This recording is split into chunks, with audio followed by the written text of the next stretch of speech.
Students, आज हम त्रिभुज के बारे में पढ़ेंगे कि त्रिभुज क्या होता है।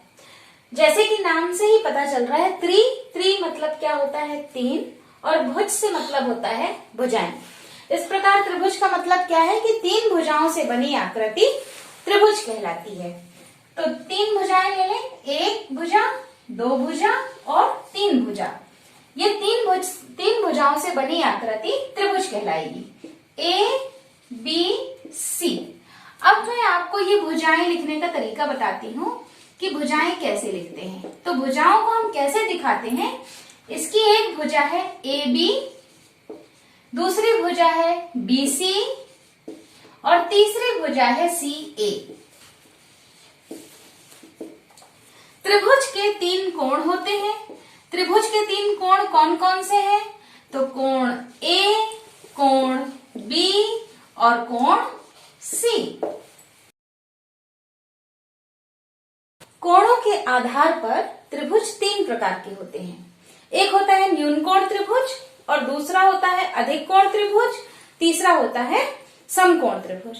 न्यून कोण त्रिभुज में क्या होता है? तीनों कोण 90 डिग्री से कम होते हैं, मतलब न्यून कोण होते हैं। ठीक है, तो वो पूछ सकता है ऑप्शन में कि न्यून कोण त्रिभुज में बताइए कि तीनों कोण 90 से कम होते हैं, कि एक कोण न्यून कोण होता है, कि दो कोण न्यून कोण होते हैं। तो हमें ये पता होना चाहिए कि न्यून कोण त्रिभुज में तीनों कोण 90 अंश के होते हैं, और जो अधिक कोण त्रिभुज होता है उसमें सिर्फ एक कोण अधिक कोण होता है। ठीक है, तो ये एक त्रिभुज है ए बी सी। ये न्यून कोण त्रिभुज है, इसमें सारे के सारे जो कोण है वो 90 डिग्री से कम है। और जो अधिक कोण त्रिभुज होता है उसमें सिर्फ एक कोण, ये दिख रहा है हमको 90 डिग्री से ज्यादा, सिर्फ एक कोण जो होता है वो 90 डिग्री से अधिक होता है। तीसरा कोण है समकोण। समकोण त्रिभुज में एक कोण 90 अंश का होता है और बाकी कोण जो होते हैं वो न्यून कोण होते हैं। 90 अंश मतलब समकोण। तो समकोण त्रिभुज में एक कोण 90 अंश का होता है। अब हम भुजाओं के आधार पर त्रिभुज के प्रकार पढ़ेंगे। भुजाओं के आधार पर त्रिभुज तीन प्रकार के होते हैं। एक होता है विषम बाहु त्रिभुज। विषम बाहु त्रिभुज में त्रिभुज के तीनों भुजाओं की लंबाइयां भिन्न भिन्न होती हैं। जैसे अगर ये 3 सेंटीमीटर लें तो ये 4 सेंटीमीटर हो जाएगी और ये 5 सेंटीमीटर हो जाएगी। तो तीनों की लंबाइयां भिन्न भिन्न है। तो विषम बाहु त्रिभुज में भुजाओं की लंबाइयां भिन्न भिन्न होती हैं।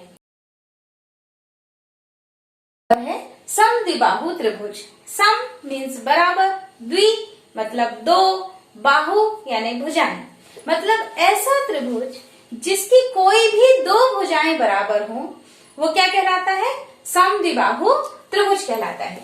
जैसे हमने ये त्रिभुज लिया, इस त्रिभुज में हमने कह दिया कि ये वाली भुजा और ये वाली भुजा बराबर हैं, तो हम ये कहेंगे कि ये कौन सा त्रिभुज है? ये समद्विबाहु त्रिभुज है। लेकिन अगर इसकी लंबाई 5 सेंटीमीटर है और इसकी लंबाई 5 सेंटीमीटर है तो इसकी लंबाई 5 सेंटीमीटर नहीं होनी चाहिए, क्योंकि कोई भी दो भुजाएं बराबर होती हैं समद्विबाहु त्रिभुज में। समबाहु त्रिभुज में सम मतलब बराबर और बाहु मतलब भुजाएं। तो समबाहु त्रिभुज में त्रिभुज की तीनों भुजाएं बराबर होती हैं। मतलब अगर इस त्रिभुज की एक भुजा 5 सेंटीमीटर है और हमने बोला है कि जो हमारा त्रिभुज है वो समबाहु त्रिभुज है, इसका मतलब है कि इसकी लंबाई भी कितनी है? 5 सेंटीमीटर है और इसकी लंबाई भी कितनी है? 5 सेंटीमीटर है। तो समबाहु त्रिभुज में त्रिभुज की तीनों भुजाएं बराबर होती हैं।